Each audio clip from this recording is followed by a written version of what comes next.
Nous vous l'annoncions en titre, députés et sénateurs ont clos aujourd'hui la première session du Parlement en présence du Premier ministre, chef du gouvernement Daniel Onaondo. Une clôture qui pourrait déboucher sur l'ouverture d'une session extraordinaire en raison donc d'un agenda chargé. Nous allons regarder cette cérémonie de clôture d'abord à l'Assemblée nationale avec Jules Daflor Odembe et Tim Boulengue.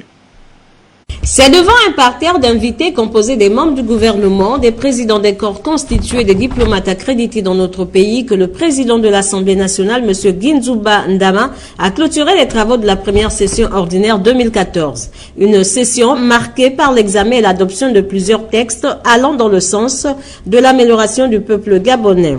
Une occasion tout indiquée pour le patron de la représentation nationale qui a esquissé le bilan du travail abattu par les honorables députés tout au long de la dite session, non sans féliciter le Premier ministre et son équipe pour la clarté de leurs actions, ainsi que les mesures sociales mises en place dans le but de soulager le panier de la ménagère. C'est dans ce cadre que le président de l'Assemblée nationale a loué l'instauration de la PIP, la prime d'incitation à la performance, initiée par le chef de l'État. La prime d'incitation à la performance nous sort alors du flou artistique, des critères à géométrie variable, tout en participant d'un geste hautement social et rationnel de redistribution de la richesse nationale. C'est donc avec un immense plaisir que l'Assemblée nationale a adopté à la totalité des députés présents lors de sa séance plénière du jeudi 19 juin 2014 le projet de loi modifiant et supprimant certaines dispositions de la loi numéro 001/2005 du 4 février 2005 portant statut général de la fonction publique afin de permettre à 20 000 nouveaux agents de compter parmi les bénéficiaires du nouveau système de primes, le tout dans un cadre juridique bien identifié.